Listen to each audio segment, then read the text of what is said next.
కట్టుకున్న భార్యను నిజంగా ప్రేమించే భర్త ఖచ్చితంగా ఇలానే ఉంటాడు. ఈ లోకంలో మనిషిది చాలా విచిత్రమైన స్వభావం.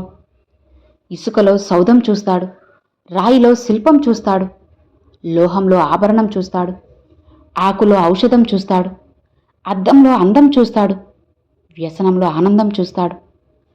కానీ సాటి మనిషిలో మాత్రం మనిషిని ఎందుకు చూడలేడు? ఎంత విచిత్రమో చూడు. వృక్షాలు మాట్లాడు, పక్షులు మాట్లాడు, జంతువులు మాట్లాడు, సూర్యుడు మాట్లాడు. కానీ పరిపూర్ణంగా ప్రకృతి శక్తితో వాటి వాటి ధర్మాలు నిర్వర్తిస్తున్నాయి. మనిషి ఎక్కువగా మాట్లాడి ఏ ధర్మమూ నిర్వర్తించలేడు. ఏదైనా సాధించడానికి ముందు ఖచ్చితంగా సాధన చేయాలి కదా, వాదన కాదు. గుర్తుపెట్టుకో, మనం ఎంత మంచిగా ఉన్నా ఎవరో ఒకరి కథలో, వాళ్ళ మాటల్లో చెడ్డవాళ్లమే. అలాంటప్పుడు ఇతరులకు నచ్చాలని నువ్వు నటిస్తూ బ్రతకడం కన్నా కేవలం మనకు నచ్చినట్లుగా బ్రతికేయడం చాలా మంచిది కదా. ఇది నువ్వు జాగ్రత్తగా గుర్తుపెట్టుకో. నేను మాత్రమే ఎందుకు నిరంతరం శ్రమించాలి అని నీ హృదయం నిన్ను అడిగితే, నీ హృదయానికి ఇలా సమాధానమివ్వు. నిరంతరం శ్రమిస్తూ ఉంటేనే జీవం అంటారు. బద్ధకం, సోమరితనం చూపెడితే శవంతో పోలుస్తారు అని చెప్పు. నీ మొదటి విజయం ఏంటో తెలుసా? నిన్ను నువ్వు ప్రేమించుకోవడం, నిన్ను నువ్వు గౌరవించుకోవడం, నిన్ను నువ్వు నమ్మడం. ఇవన్నీ చేస్తే జీవితంలో నువ్వు విజయాన్ని సాధించినట్లే. కేవలం నీకున్న అందమైన రూపం కేవలం ఎదుటివారి కళ్ళని మాత్రమే దోచుకుంటుంది. కానీ అందమైన వ్యక్తిత్వం నీదైతే అది నీ చుట్టూ ఉన్న వారి మనసును కూడా దోచుకుంటుంది. ఆలోచించు. అద్దం మన ముఖంలో మరకను చూపెడితే మరకను తుడుచుకుంటాం, కానీ అద్దాన్ని పగలగొట్టాం కదా. అలానే ఎవరైనా మనలో లోపాన్ని చూపెడితే దాన్ని సరిదిద్దుకోవాలి. వారిపై కోపాన్ని చూపెట్టకూడదు. మనం బాధలో ఉన్నామంటే గడిచిన కాలంలో బ్రతుకుతున్నామని అర్థం. అదే ఆతృతతో ఉన్నామంటే రేపటి గురించి ఎక్కువగా ఆలోచిస్తున్నామని అర్థం. అదే ఆనందంగా ఉన్నామంటే ప్రతి క్షణం ఆస్వాదిస్తూ వర్తమానంలో ఉన్నామని అర్థం.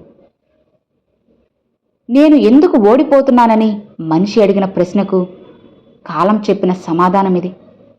ఎండ, వాన, కాళరాత్రి, కఠినమైన పరిస్థితి, ఇలా ఏదైనా రాని నాకెందుకు, నేను ఎప్పుడూ నడుస్తూనే ఉంటాను, అందుకే నేను ఎప్పుడు ఓడిపోను అని చెబుతుంది. అలానే నువ్వు కూడా నాతో ఒక్కసారి నడిచి చూడు, ఎప్పటికీ ఓడిపోవు అని గర్వంగా చెబుతుంది.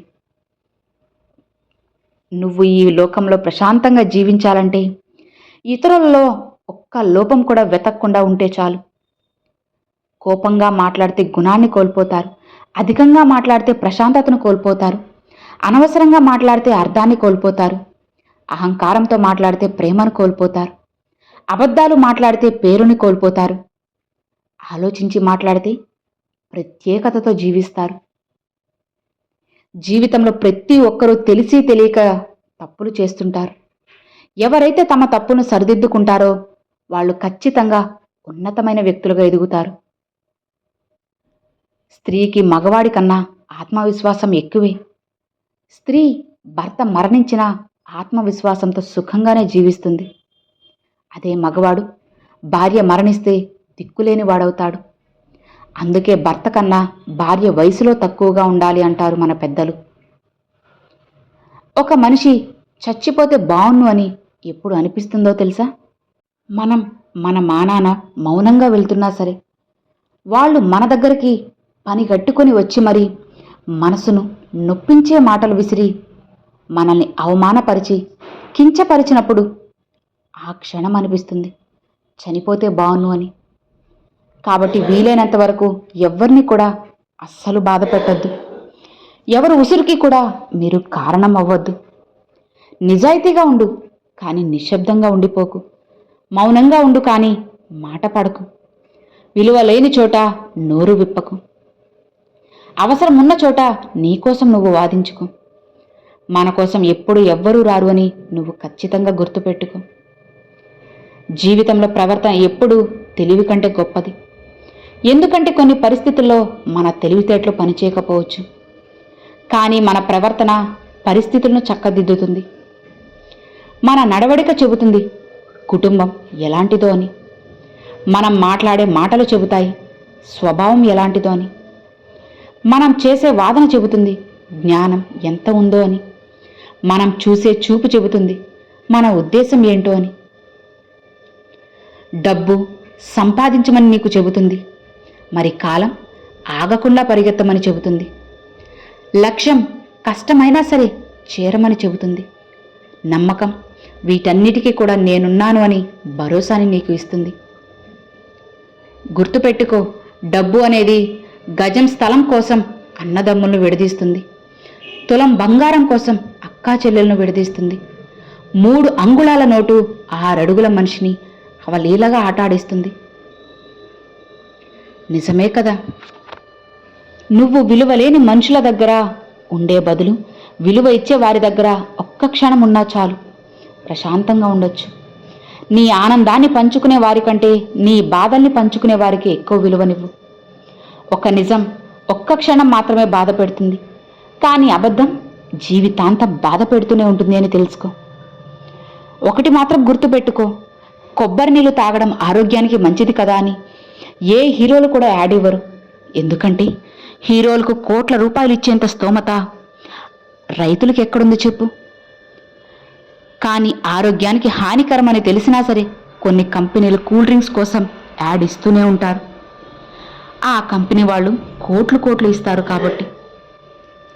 డబ్బు కోసం చేసే వృత్తి వాళ్ళది, మంచి చెడు తెలుసుకునే పని మనది. దేవుడు మనల్ని ఏం చేస్తాడులే అని నలుగురిని మోసం చేసి 10 కుటుంబాలను నువ్వు రోడ్డున పడేసి అడ్డదారుల్లో డబ్బును సంపాదించి విర్రవీగేటప్పుడు తెలియదు. నువ్వు చేసిన పాపాలు పండి హాస్పిటల్లో రోజులు లెక్క పెట్టేటప్పుడు నీ గోడ మీద ఇలా రాసుంటుంది, నేను నిన్ను చూస్తూ ఉన్నాను అని. భగవంతుడు ఇలా రాసుంటాడు. భగవంతుడు ఎక్కడున్నాడులే, ఏముందిలే, ఎవరిని చూస్తున్నాడులే, పట్టించుకోడు కదా అని నువ్వు నలుగురికి మోసం చేస్తూ ఉంటే ఖచ్చితంగా పైనున్న భగవంతుడు అందరినీ అన్నిటినీ నువ్వు చేసే చిన్న పని కూడా గమనిస్తూ ఉంటాడు అని తెలుసుకో. చూడడం లేదులే అని అనుకొని తప్పు చేయడం నీ మూర్ఖత్వం అవుతుంది. సంపాదన లేని మగవాడిని, సంతానం లేని ఆడదాన్ని ప్రశాంతంగా అస్సలు ఈ లోకం బ్రతకనివ్వదు. అవును కదా.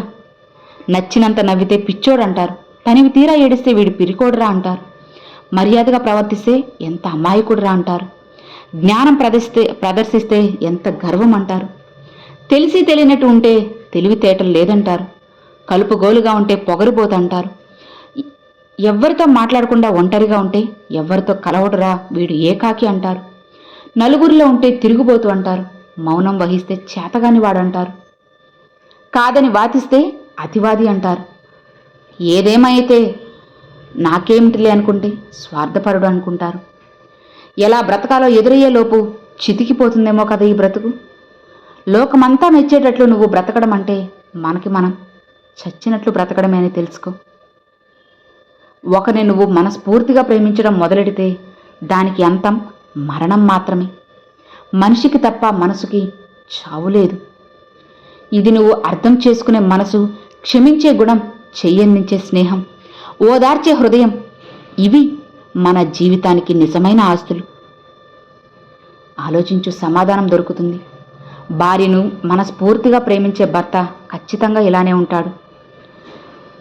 కట్టుకున్న భార్యను, తాళి కట్టిన భార్యను ఇష్టపడే భర్త ఎప్పుడూ కూడా తన భార్యను నియంత్రించాలి అని, నేను గీసిన గీతలోనే నువ్వు ఉండాలి, ఈ గీత దాటి బయటికి వెళ్ళకూడదు అని అస్సలు నియంత్రించడు. తన భార్య ఇష్టాలను, కోరికలను, అలానే తన మాటకి తనకి కూడా గౌరవాన్ని ఇస్తాడు. అప్పుడే కదా నలుగురిలో ఇద్దరికి విలువ ఉంటుంది. భార్యను ఎవ్వరి ముందు కూడా తక్కువ చేసి మాట్లాడు, ఒక్క మాట కూడా చులకన చేసి మాట్లాడు, కించపరచడు. తన ఇష్టానికి అనుగుణంగా భార్యను మారిపోవాలి అని ఎప్పుడు కూడా ఫోర్స్ చేయడు. తనకు నచ్చినట్లు జీవించమని స్వేచ్ఛను అందిస్తాడు. అలానే ఆ స్వేచ్ఛలోనే తను కూడా ఉండాలని ఆశపడతాడు. వాళ్ళ దాంపత్య జీవితం ఎప్పుడూ సంతోషంగా ఉండాలని ఆశపడతాడు. ఎప్పుడైనా సరే వాళ్ళ జీవితంలో ఎలాంటి అడ్డు ఏవి కూడా రాకూడదు అని చెప్పి వాళ్ళు అనుక్షణం వాళ్ళ జీవితం ఏం చేస్తే బాగుంటుందో అన్నీ దానికి తగ్గ పనులన్నీ కూడా చేస్తూ ఉంటారు. ఈ విధంగా వాళ్ళు వాళ్ళ జీవితాన్ని ముందుకు లాగుతూ ఉంటారు. అర్థమైంది కదా? Thanks for watching friends.